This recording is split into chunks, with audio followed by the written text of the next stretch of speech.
علقمہ بن وقاص لیثی نے بیان کیا کہ میں نے حضرت عمر بن خطاب رضی اللہ عنہ سے خطبے میں سنا، انہوں نے کہا کہ میں نے نبی کریم صلی اللہ علیہ وسلم کو یہ فرماتے ہوئے سنا تھا، اے لوگو، اعمال کا دار و مدار نیتوں پر ہے، اور ہر شخص کو وہی ملے گا جس کی وہ نیت کرے گا، پس جس کی ہجرت اللہ اور اس کے رسول کی طرف ہو اسے ہجرت کا ثواب ملے گا، اور جس کی ہجرت کا مقصد دنیا ہوگی کہ جسے وہ حاصل کر لے، یا کوئی عورت ہوگی جس سے وہ شادی کر لے، تو اس کی ہجرت اسی کے لیے ہوگی جس کے لیے اس نے ہجرت کی ہے۔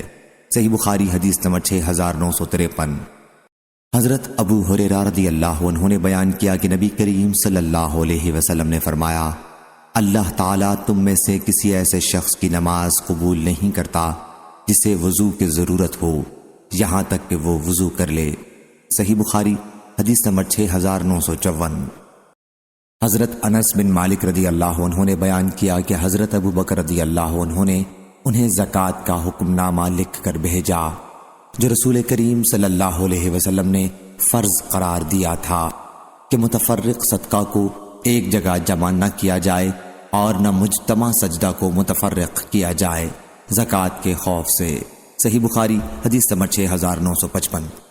اسماعیل بن جعفر نے بیان کیا، ان سے ابو سہیل نافع نے، ان سے ان کے والد مالک بن ابی عامر نے، اور ان سے طلحہ بن عبید اللہ رضی اللہ عنہ نے کہ ایک دیہاتی تمام بن ثعلبہ رسول کریم صلی اللہ علیہ وسلم کی خدمت میں اس حال میں حاضر ہوا کہ اس کے سر کے بال پریشان تھے، اور عرض کیا، یا رسول اللہ صلی اللہ علیہ وسلم، مجھے بتائیے کہ اللہ تعالیٰ نے مجھ پر کتنی نمازیں فرض کی ہیں؟ حضرت صلی اللہ علیہ وسلم نے فرمایا کہ 5 وقت کی نمازیں سوا ان نمازوں کے جو تم نفلی پڑھو۔ اس نے کہا، مجھے بتائیے کہ اللہ تعالیٰ نے کتنے روزے فرض کیے ہیں؟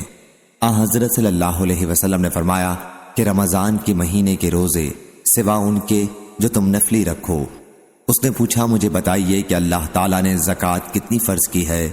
بیان کیا کہ اس پر حضرت صلی اللہ علیہ وسلم نے زکوٰۃ کے مسائل بیان کیے۔ پھر اس دیہاتی نے کہا، اس ذات کی قسم جس نے آپ کو یہ عزت بخشی ہے، جو اللہ تعالیٰ نے مجھ پر فرض کیا ہے، اس میں نہ میں کسی قسم کی زیادتی کروں گا اور نہ کمی۔ حضرت صلی اللہ علیہ وسلم نے فرمایا کہ اگر اس نے صحیح کہا ہے تو یہ کامیاب ہوا، یا آپ نے فرمایا کہ اگر اس نے صحیح کہا ہے تو جنت میں جائے گا۔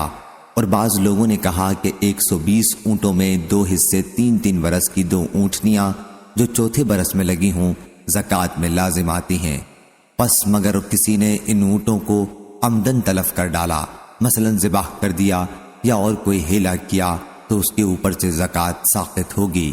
صحیح بخاری حدیث نمبر 6956۔ حضرت ابو ہریرہ رضی اللہ عنہ نے بیان کیا کہ رسول اللہ صلی اللہ علیہ وسلم نے فرمایا، قیامت کے دن تم میں سے کسی کا خزانہ چت کبرا اژدہا بن کر آئے گا، اس کا مالک اس سے بھاگے گا لیکن وہ اسے تلاش کر رہا ہوگا اور کہے گا کہ میں تمہارا خزانہ ہوں۔ فرمایا، واللہ وہ مسلسل تلاش کرتا رہے گا یہاں تک کہ وہ شخص اپنا ہاتھ پھیلا دے اور اژدہا اسے لقمہ بنائے گا۔ صحیح بخاری حدیث نمبر 6957۔ اور رسول اللہ صلی اللہ علیہ وسلم نے فرمایا، جانوروں کے مالک جنہوں نے ان کا شرعی حق ادا نہیں کیا ہوگا، قیامت کے دن ان پر وہ جانور غالب کر دیے جائیں گے اور وہ اپنی کھروں سے اس کے چہرے کو نوچیں گے۔ اور بعض لوگوں نے یہ کہہ دیا کہ اگر ایک شخص کے پاس اونٹ ہے اور اسے خطرہ ہے کہ زکوٰۃ اس پر واجب ہو جائے گی، اور اس لیے وہ کسی دن زکوٰۃ سے بچنے کے لیے ہیلے کے طور پر اسی جیسے اونٹ یا بکری یا گائے یا دراہم کے بدلے میں بیچ دے، تو اس پر کوئی زکوٰۃ نہیں۔ اور پھر اس کا یہ بھی کہنا ہے کہ اگر وہ اپنے اونٹ کی زکوٰۃ سال پورے ہونے سے 1 دن یا 1 سال پہلے دے دے تو زکوٰۃ ادا ہو جاتی ہے۔ صحیح بخاری حدیث نمبر 6958۔ ابن عباس رضی اللہ عنہ نے بیان کیا کہ سعد بن عبادہ انصاری رضی اللہ عنہ نے رسول اللہ صلی اللہ علیہ وسلم سے ایک نظر کے بارے میں سوال کیا جو ان کی والدہ پر تھی، اور ان کی وفات نظر پوری کرنے سے پہلے ہی ہو گئی تھی۔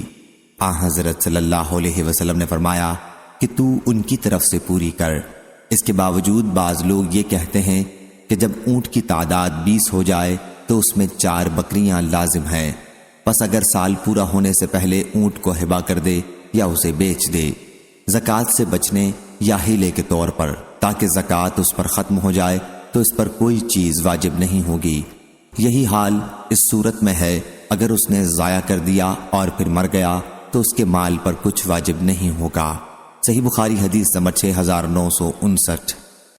عبداللہ بن مسعود رضی اللہ عنہ نے بیان کیا کہ رسول اللہ صلی اللہ علیہ وسلم نے شغار سے منع فرمایا۔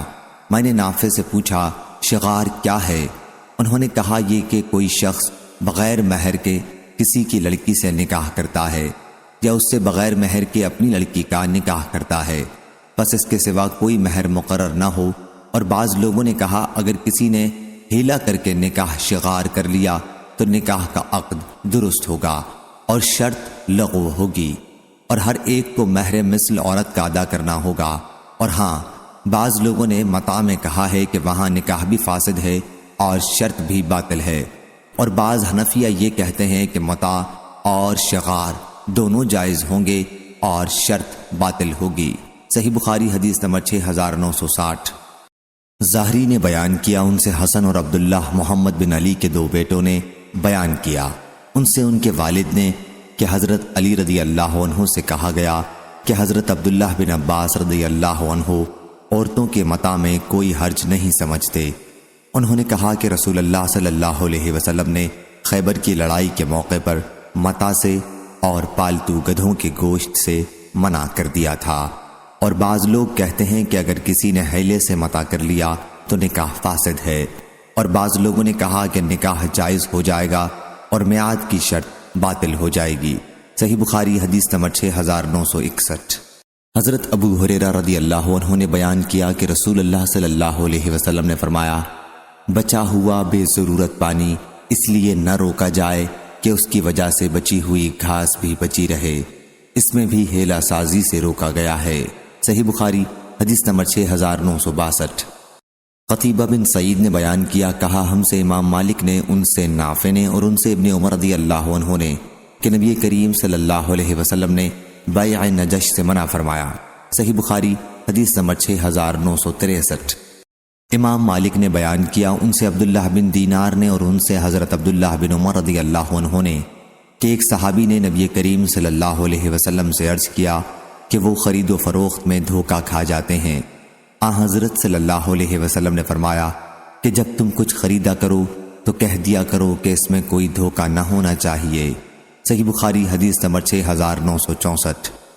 شعیب نے خبر دی، ان سے ظاہری نے کہ عروہ ان سے بیان کرتے تھے کہ حضرت عائشہ رضی اللہ عنہا نے آیت اور اگر تمہیں خوف ہو کہ تم یتیموں کے بارے میں انصاف نہیں کر سکو گے تو پھر دوسری عورتوں سے نکاح کرو جو تمہیں پسند ہوں۔ آپ نے کہا کہ اس آیت میں ایسی یتیم لڑکی کا ذکر ہے جو اپنے ولی کی پرورش میں ہو اور ولی لڑکی کے مال اور اس کے حسن سے رغبت رکھتا ہو اور چاہتا ہو کہ عورتوں کے مہر وغیرہ کے متعلق جو سب سے معمولی طریقہ ہے اس کے مطابق اس سے نکاح کرے، تو ایسے ولیوں کو ان لڑکیوں کے نکاح سے منع کیا گیا ہے سوا اس صورت کے کہ ولی مہر کو پورا کرنے میں انصاف سے کام لے۔ پھر لوگوں نے حضرت صلی اللہ علیہ وسلم سے اس کے بعد مسئلہ پوچھا تو اللہ تعالیٰ نے یہ آیت نازل کی، وَيَسْتَفْتُونَكَ فِي النِّسَاءِ، اور لوگ آپ سے عورتوں کے بارے میں مسئلہ پوچھتے ہیں، اور اس واقعے کا ذکر کیا۔ صحیح بخاری حدیث نمبر 6965۔ حضرت عبداللہ بن عمر رضی اللہ عنہ نے بیان کیا کہ نبی کریم صلی اللہ علیہ وسلم نے فرمایا ہر دھوکہ دینے والے کے لیے قیامت کے دن ایک جھنڈا ہوگا جس کے ذریعے وہ پہچانا جائے گا۔ صحیح بخاری حدیث نمبر 6966۔ محمد بن کثیر نے بیان کیا، ان سے سفیان نے، ان سے ہشام نے، ان سے عروہ نے، ان سے زینب بنت ام سلمہ نے اور ان سے ام سلمہ رضی اللہ عنہا نے کہ نبی کریم صلی اللہ علیہ وسلم نے فرمایا میں تمہارا ہی جیسا انسان ہوں، اور بعض اوقات جب تم باہمی جھگڑا لاتے ہو تو ممکن ہے کہ تم میں سے بعض اپنے فریق مخالف کے مقابلے میں اپنا مقدمہ پیش کرنے میں زیادہ چالاکی سے بولنے والا ہو، اور اس طرح میں اس کے مطابق فیصلہ کر دوں جو میں تم سے سنتا ہوں۔ بس جس شخص کے لیے بھی اس کے بھائی کے حق میں سے کسی چیز کا فیصلہ کر دوں تو وہ اسے نہ لے، کیونکہ اس طرح میں اسے جہنم کا ایک ٹکڑا دیتا ہوں۔ صحیح بخاری حدیث نمبر 6967۔ حضرت ابو ہریرہ رضی اللہ عنہ نے بیان کیا کہ نبی کریم صلی اللہ علیہ وسلم نے فرمایا، کسی کنواری لڑکی کا نکاح اس وقت تک نہ کیا جائے جب تک اس کی اجازت نہ لے لی جائے، اور کسی بیوہ کا نکاح اس وقت تک نہ کیا جائے جب تک اس کا حکم نہ معلوم کر لیا جائے۔ پوچھا گیا، یا رسول اللہ صلی اللہ علیہ وسلم، اس کی کنواری کی اجازت کی کیا صورت ہے؟ حضرت صلی اللہ علیہ وسلم نے فرمایا کہ اس کی خاموشی اجازت ہے۔ اس کے باوجود بعض لوگ کہتے ہیں کہ اگر کنواری لڑکی سے اجازت نہ لی گئی اور نہ اس نے نکاح کیا، لیکن کسی شخص نے ہیلا کر کے 2 جھوٹے گواہ کھڑے کر دیے کہ اس نے لڑکی سے نکاح کیا ہے اس کی مرضی سے، اور قاضی نے بھی اس کے نکاح کا فیصلہ کر دیا، حالانکہ شوہر جانتا ہے کہ وہ جھوٹا ہے، کہ گواہی جھوٹی تھی، اس کے باوجود اس لڑکی سے صحبت کرنے میں اس کے لیے کوئی حرج نہیں ہے، بلکہ یہ نکاح صحیح ہوگا۔ صحیح بخاری حدیث نمبر 6968۔ علی بن عبداللہ نے بیان کیا، کہا ہم سے سفیان نے، کہا ہم سے یحییٰ بن سعید نے، ان سے قاسم نے، کہ جعفر رضی اللہ عنہ کی اولاد میں سے ایک خاتون کو اس کا خطرہ ہوا کہ ان کا ولی، جن کی وہ زیر پرورش تھیں، ان کا نکاح کر دے گا، حالانکہ وہ اس نکاح کو ناپسند کرتی تھیں۔ چنانچہ انہوں نے قبیلہ انصار کے 2 شیوخ عبد الرحمن اور مجمع کو، جو جاریہ کے بیٹے تھے، کہلا بھیجا۔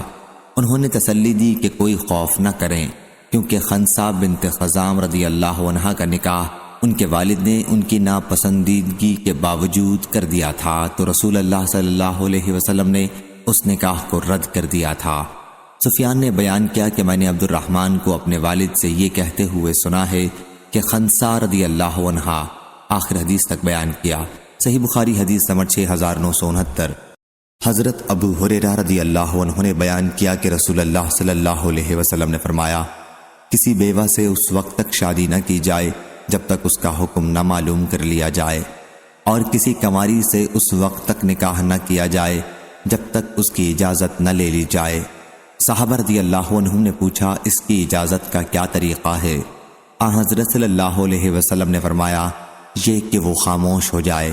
پھر بھی بعض لوگ کہتے ہیں کہ اگر کسی شخص نے 2 جھوٹے گواہوں کے ذریعے حیلہ کیا اور یہ جھوٹ گھڑا کہ کسی بیوہ عورت سے اس نے اس کی اجازت سے نکاح کیا ہے، اور قاضی نے بھی اس مرد سے اس کے نکاح کا فیصلہ کر دیا، جبکہ اس مرد کو خوب خبر ہے کہ اس نے اس عورت سے نکاح نہیں کیا ہے، تو یہ نکاح جائز ہے، اور اس کے لیے اس عورت کے ساتھ رہنا جائز ہو جائے گا۔ صحیح بخاری حدیث نمبر 6970۔ حضرت عائشہ رضی اللہ عنہا نے بیان کیا کہ رسول اللہ صلی اللہ علیہ وسلم نے فرمایا، کنواری لڑکی سے اجازت لی جائے گی۔ میں نے پوچھا کہ کنواری لڑکی شرمائے گی؟ حضرت صلی اللہ علیہ وسلم نے فرمایا کہ اس کی خاموشی ہی اجازت ہے۔ اور بعض لوگوں کا کہنا ہے کہ کوئی شخص اگر کسی یتیم لڑکی یا کنواری لڑکی سے نکاح کا خواہش مند ہو لیکن لڑکی راضی نہ ہو، اس پر اس نے حیلہ کیا اور 2 جھوٹے گواہوں کی گواہی اس کی دلائی کہ اس نے اس لڑکی سے شادی کر لی ہے، پھر جب وہ لڑکی جوان ہوئی اور اس نکاح سے وہ بھی راضی ہو گئی اور قاضی نے اس جھوٹی شہادت کو قبول کر لیا، حالانکہ وہ بھی جانتا ہے کہ یہ سارا ہی جھوٹ اور فریب ہے، تب بھی اس سے جمع کرنا جائز ہے۔ صحیح بخاری حدیث نمبر 6971۔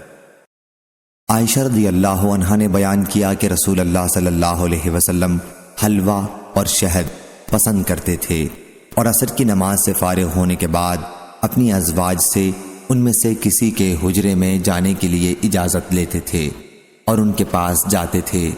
ایک مرتبہ آپ حفصہ رضی اللہ عنہا کے گھر گئے اور ان کے یہاں اس سے زیادہ دیر تک ٹھہرے رہے جتنی دیر تک ٹھہرنے کا آپ کا معمول تھا۔ میں نے اس کے متعلق حضرت صلی اللہ علیہ وسلم سے پوچھا تو آپ نے فرمایا کہ ان کی قوم کی ایک خاتون نے شہد کی ایک کپی انہیں ہدیہ کی تھی، اور انہوں نے حضرت صلی اللہ علیہ وسلم کو اس کا شربت پلایا تھا۔ میں نے اس پر کہا کہ اب میں بھی حضرت صلی اللہ علیہ وسلم کے ساتھ حیلہ کروں گی، چنانچہ میں نے اس کا ذکر سودا رضی اللہ عنہا سے کیا اور کہا جب حضرت صلی اللہ علیہ وسلم آپ کے یہاں آئیں تو آپ کے قریب بھی آئیں گے، اس وقت تم آپ سے کہنا کہ یا رسول اللہ صلی اللہ علیہ وسلم شاید آپ نے مغافیر کھایا ہے۔ اس پر آپ جواب دیں گے کہ نہیں، تم کہنا کہ پھر یہ بو کس چیز کی ہے؟ حضرت صلی اللہ علیہ وسلم کو یہ بات بہت ناگوار تھی کہ آپ کے جسم کے کسی حصے سے بو آئے۔ چنانچہ حضرت صلی اللہ علیہ وسلم اس کا جواب یہ دیں گے کہ حفصہ رضی اللہ عنہا نے مجھے شہد کا شربت پلایا تھا۔ اس پر کہنا کہ شہد کی مکھیوں نے عرفت کا رس چوسا ہوگا، اور میں بھی حضرت صلی اللہ علیہ وسلم سے یہی بات کہوں گی، اور صفیہ رضی اللہ عنہا تم بھی حضرت صلی اللہ علیہ وسلم سے یہ کہنا۔ چنانچہ جب حضرت صلی اللہ علیہ وسلم سودا رضی اللہ عنہا کے یہاں تشریف لے گئے تو ان کا بیان ہے کہ اس ذات کی قسم جس کے سوا کوئی معبود نہیں کہ تمہارے خوف سے قریب تھا کہ میں اس وقت حضرت صلی اللہ علیہ وسلم سے یہ بات جلدی میں کہہ دیتی جبکہ آپ دروازے ہی پر تھے۔ آخر جب حضرت صلی اللہ علیہ وسلم قریب آئے تو میں نے عرض کیا، یا رسول اللہ صلی اللہ علیہ وسلم، آپ نے مغافیر کھایا ہے؟ حضرت صلی اللہ علیہ وسلم نے فرمایا کہ نہیں۔ میں نے کہا پھر بو کیسی ہے؟ حضرت صلی اللہ علیہ وسلم نے فرمایا کہ حفصہ رضی اللہ عنہا نے مجھے شہد کا شربت پلایا ہے۔ میں نے کہا اس شہد کی مکھیوں نے عرفت کا رس چوسا ہوگا۔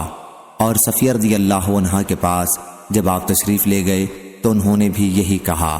اس کے بعد جب پھر حفصہ رضی اللہ عنہا کے پاس آپ گئے تو انہوں نے عرض کیا، یا رسول اللہ صلی اللہ علیہ وسلم، وہ شہد میں پھر آپ کو پلاؤں؟ حضرت صلی اللہ علیہ وسلم نے فرمایا کہ اس کی ضرورت نہیں ہے۔ بیان کیا ہے کہ اس پر سودا رضی اللہ عنہا بولی، سبحان اللہ، یہ ہم نے کیا کیا، گویا شہد آپ پر حرام کر دیا۔ میں نے کہا چپ رہو۔ صحیح بخاری حدیث نمبر 6972۔ عبداللہ بن مسلمہ قامبی نے بیان کیا، کہا ہم سے امام مالک نے، ان سے ابن شہاب نے، ان سے عبداللہ بن عامر بن ربیعہ نے کہ حضرت عمر بن خطاب رضی اللہ عنہ سن 18 ہجری ماہ ربیع الثانی میں شام تشریف لے گئے۔ جب مقام سرغ پر پہنچے تو ان کو یہ خبر ملی کہ شام وبائی بیماری کی لپیٹ میں ہے۔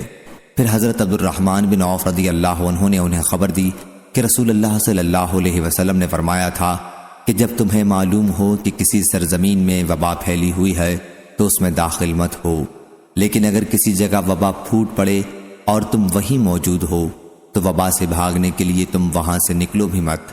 چنانچہ حضرت عمر رضی اللہ عنہ مقام سرغ سے واپس آ گئے۔ صحیح بخاری حدیث نمبر 6973۔ شعیب نے بیان کیا، ان سے زہری نے، ان سے عامر بن سعد بن ابی وقاص نے کہ انہوں نے حضرت اسامہ بن زید رضی اللہ عنہ سے سنا۔ وہ حضرت سعد بن ابی وقاص رضی اللہ عنہ سے حدیث نقل کر رہے تھے کہ رسول اللہ صلی اللہ علیہ وسلم نے طاعون کا ذکر کیا اور فرمایا کہ یہ ایک عذاب ہے جس کے ذریعے بعض امتوں کو عذاب دیا گیا تھا، اس کے بعد اس کا کچھ حصہ باقی رہ گیا ہے اور وہ کبھی چلا جاتا ہے اور کبھی واپس آ جاتا ہے۔ پس جو شخص کسی سرزمین پر اس کے پھیلنے کے متعلق سنے تو وہاں نہ جائے، لیکن اگر کوئی کسی جگہ ہو اور وہاں یہ وبا پھوٹ پڑے تو وہاں سے بھاگے بھی نہیں۔ صحیح بخاری حدیث نمبر 6974۔ سفیان نے بیان کیا، ان سے ایوب سختیانی نے، ان سے اکرمہ نے اور ان سے حضرت ابن عباس رضی اللہ عنہ نے بیان کیا کہ نبی کریم صلی اللہ علیہ وسلم نے فرمایا، اپنے حبا کو واپس لینے والا اس کتے کی طرح ہے جو اپنی قائے کو خود چاٹ جاتا ہے، ہمارے لیے بری مثال مناسب نہیں۔ صحیح بخاری حدیث نمبر 6975۔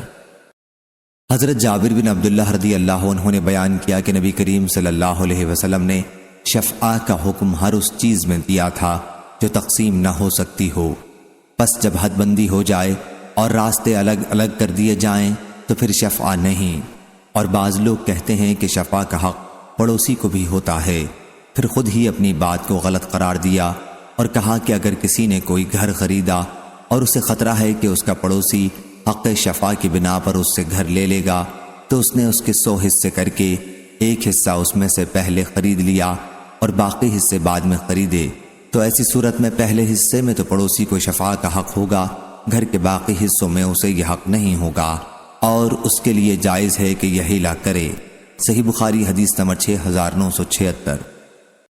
عمر بن شرید نے بیان کیا کہ مسعود بن مخرمہ رضی اللہ عنہ آئے اور انہوں نے میرے مونڈھے پر اپنا ہاتھ رکھا، پھر میں ان کے ساتھ سعد بن ابی وقاص رضی اللہ عنہ کے یہاں گیا تو ابو رافع نے مسعود سے کہا کیا تو اسے نہیں کہتا کہ مجھ سے یہ میرا گھر خرید لے؟ اس نے کہا کہ اس کا 400 سے زیادہ میں نہیں دے سکتا، اور وہ بھی قسطوں میں دوں گا۔ اس پر انہوں نے جواب دیا کہ مجھے تو اس کے 500 نقد مل رہے تھے اور میں نے انکار کر دیا۔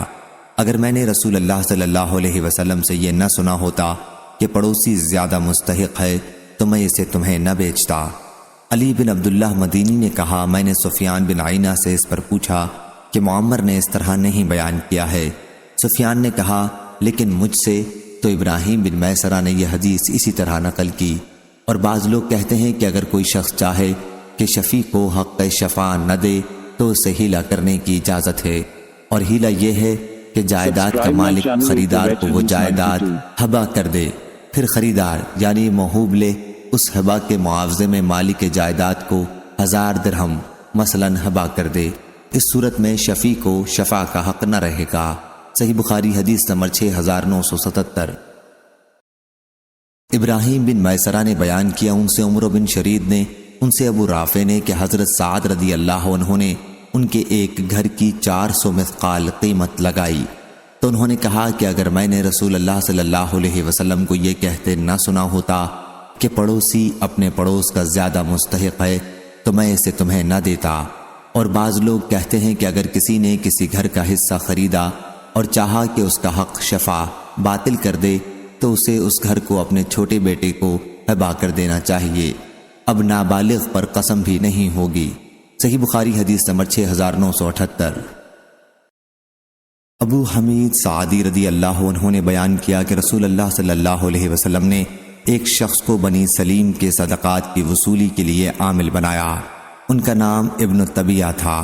پھر جب یہ عامل واپس آیا اور حضرت صلی اللہ علیہ وسلم نے ان کا حساب لیا، اس نے سرکاری مال علیحدہ کیا اور کچھ مال کے نسبت کہنے لگا کہ یہ مجھے تحفے میں ملا ہے۔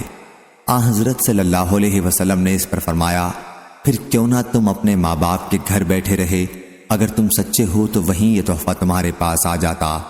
اس کے بعد حضرت صلی اللہ علیہ وسلم نے ہمیں خطبہ دیا اور اللہ کی حمد و ثنا کے بعد فرمایا، اما بعد، میں تم میں سے کسی ایک کو اس کام پر عامل بناتا ہوں جس کا اللہ نے مجھے والی بنایا ہے۔ پھر وہ شخص آتا ہے اور کہتا ہے کہ یہ تمہارا مال ہے اور یہ تحفہ ہے جو مجھے دیا گیا تھا۔ اسے اپنے ماں باپ کے گھر بیٹھا رہنا چاہیے تھا تاکہ اس کا تحفہ وہیں پہنچ جاتا۔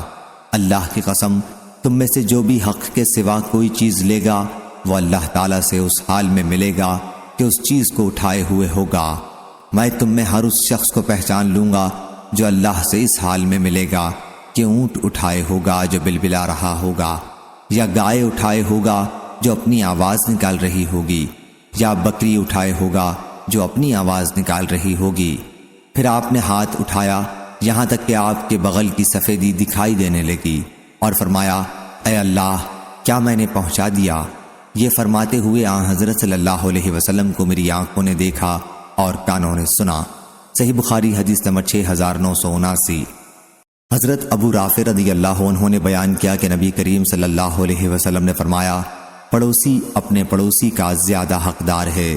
اور بعض لوگوں نے کہا کہ اگر کسی شخص نے ایک گھر 20,000 درہم کا خریدا تو شفاع کا حق ساقط کرنے کے لیے یہ ہیلا کرنے میں کوئی قباحت نہیں کہ مالک مکان کو 9,999 درہم نقد ادا کرے، تکملے میں جو باقی رہے یعنی 10,000 اور 1 درہم، اس کے بدل مالک مکان کو 1 دینار اشرفی دے دے۔ اس صورت میں اگر شفیع اس مکان کو لینا چاہے گا تو اس کو 20,000 درہم پر لینا ہوگا، ورنہ وہ اس گھر کو نہیں لے سکتا۔ ایسی صورت میں اگر بیع کے بعد یہ گھر بائے کے سوا اور کسی کا نکلا تو خریدار بائے سے ہی وہی قیمت پھر لے گا جو اس نے دی ہے، یعنی 9,999 درہم اور 1 دینار۔ 20,000 درہم نہیں پھیر سکتا، کیونکہ جب وہ گھر کسی اور کا نکلا تو اب وہ بیع صرف جو بائے اور مشتری کے بیچ میں ہو گئی تھی باطل ہو گئی، تو اصل دینار پھر نہ لازم ہوگا نہ اس کے ثمن، یعنی 10,000 اور 1 درہم۔ اگر اس گھر میں کوئی عیب نکلا لیکن وہ بائے کے سوا کسی اور کی ملک نہیں نکلا تو خریدار اس گھر کو بائے کو واپس اور 20,000 درہم اس سے لے سکتا ہے۔ حضرت امام بخاری رحمہ اللہ نے کہا تو ان لوگوں نے مسلمانوں کے آپس میں مکر و فریب کو جائز رکھا اور آن حضرت صلی اللہ علیہ وسلم نے تو فرمایا ہے، مسلمان کی بیع میں جو مسلمان کے ساتھ ہو نہ عیب ہونا چاہیے، یعنی بیماری، نہ خباثت، نہ کوئی آفت۔ صحیح بخاری حدیث نمبر 6980۔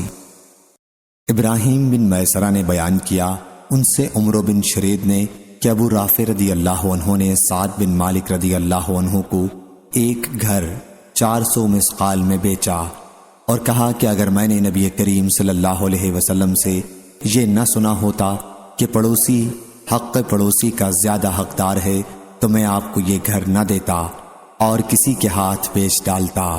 صحیح بخاری حدیث نمبر 6981۔